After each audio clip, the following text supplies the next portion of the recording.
আফিফ হোসেন ধ্রুব এবং আপনার তাওহিদ হৃদয় তাদের মধ্যে যে একটা পার্টনারশিপ হয়েছিল, সেই পার্টনারশিপটার কারণে কিন্তু নিউজিল্যান্ডের সাথে আজকে আমাদের ম্যাচটা হারতে হয়েছে। আপনার 90টা বল মানে 15টা ওভার, সেই 90টা বলে একটা বাউন্ডারিও বের হয়নি। তাওহিদ হৃদয় আপনার যদিও স্ট্রাইক রোটেট করেছে, কিন্তু আফিফ হোসেন ধ্রুব না মারতে পেরেছে বাউন্ডারি, না আপনার সিঙ্গেল স্ট্রাইক রেট রোটেট করতে পেরেছে। তো আফিফকে নিয়ে আমি কিছু কথা বলতে চাই। দেখেন, আফিফ ডোমেস্টিকে হয়তো কিছু ম্যাচে পারফরমেন্স করে, কিন্তু আফিফের যে মেইনলি সমস্যা, আপনার ওই লেভেলের প্লেয়ার না, তার ভিতরে আপনার ইন্টারন্যাশনাল বলারদের ফেস করার মতো সেই কোয়ালিটিটা আপনার নাই।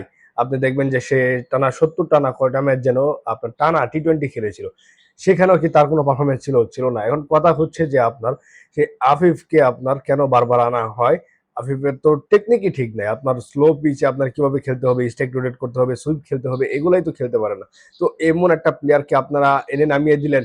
আপনার নাহিদ রানাকে আনার আপনাদের কি দরকার ছিল? আপনার নাহিদ রানা আপনার পিএসএল খেলছিল, সেখানে তার মতো সে পিচ পেয়েছে, পেস বোলিং পিচ পেয়েছে, সে সেখানে ভালো করেছে। কিন্তু আপনি বানালেন স্পিন পিচ, কিন্তু খেলালেন আপনি পেস বোলার। তো আপনি পেস বোলার খেলালেন, সেখানে পারফরমেন্স করেছে, কিন্তু আপনি যে আপনার তো ওই লেভেলের স্পিনারটা নেই। আপনি লাস্ট মুহূর্তে যেভাবে বল টার্ন করছিল, স্পিনাররা যে সুবিধাটা পাচ্ছিল, আপনার তো সেই লেভেলের স্পিনার নাই। আপনি যদি স্পিন পিচ যদি বানানোই আপনার লক্ষ্য থাকে, তাহলে আপনি নাসুমকে নিয়ে আসেন। তারপর আপনার আলিস আছে, আলিস আনঅর্থোডক্স বল করে, আপনার আপনার একটু ডিফারেন্ট স্টাইলে বল করে, তার বলগুলো খেলা খুবই কিন্তু ডেডলি অপোনেন্টের জন্য। তো আপনি আলিসকে আনেন, নাসুমকে আনেন, আপনি 3 স্পিনার খেলান, একজন পেস বোলার খেলান। আপনি কেন তাহলে পেস বোলার খেলাচ্ছেন? আপনি কেন নাহিদ রানাকেই আনলেন? সেখানে আপনার একটা স্পিনার খেলাতেন।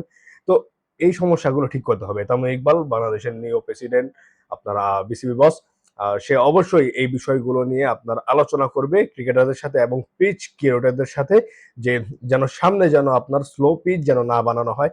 এই যুগে এসে ভাই 250 রানের পিচ কোনোভাবে মানা যায় না। আপনারা কি সেই 2015 সালের খেলা খেলছেন নাকি? 2015 সালে আপনার রান হতো 250, 300, এইরকম রান হতো। সেখানে সাকিব, বাংলাদেশের স্পিনার মেহেদী হাসান মিরাজ, এরা কিন্তু ম্যাচ ডিফেন্ড করে দিত। এখন কিন্তু আপনি ইন্টারন্যাশনালে ওই সুযোগটা পাবেন না। আপনার ম্যাক্সিমাম পিচের ম্যাক্সিমাম কাইন্ড অফ পিচই আপনার হচ্ছে আপনার ব্যাটিং পিচ। সেখানে আপনার স্পিনারদের জন্য অতটা সুবিধা নেই। আপনি আইপিএল দেখছেন, আইপিএলও দেখছেন, সেখানেও কিন্তু স্পিনারদের জন্য কোনো সুবিধা নেই। আপনার খুবই কম যা পাচ্ছে পেস বোলার এবং আপনার ব্যাটসম্যানরাই। তো আমাদের বাংলাদেশেরও এই পথেই হাঁটা উচিত, এবং আপনার যারা যারা খেলতে পারে, যারা আপনার স্পিন খেলতে পারে, ওইসব ব্যাটসম্যানদেরই নামানো উচিত যারা সুইপ করতে পারে। এখন সুইপ শামীম পাটোয়ারি ভালো সুইপ করে, পারভেজ ইমন সুইপ করে। এখন পারভেজ ইমনকে তো যদি আপনি সুইপ করাতে চান, তাহলে তাকে তো আপনার নামাতে হবে আপনার মিডল অর্ডারে। আপনি চাইলেই পারভেজ ইমনকে আপনি মিডল অর্ডারে খেলাতে পারবেন না। আপনি বিপিএল এ পারভেজ ইমনকে আপনি মিডল অর্ডারে খেলেছেন, বাংলাদেশ টিমে এসে তাকে আপনি ওপেনিং করিয়ে দিয়েছেন।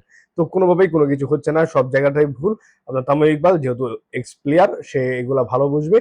আপনার যেন সবকিছু যেন ভালো হয়ে যায়, এই প্রত্যাশা থাকবে।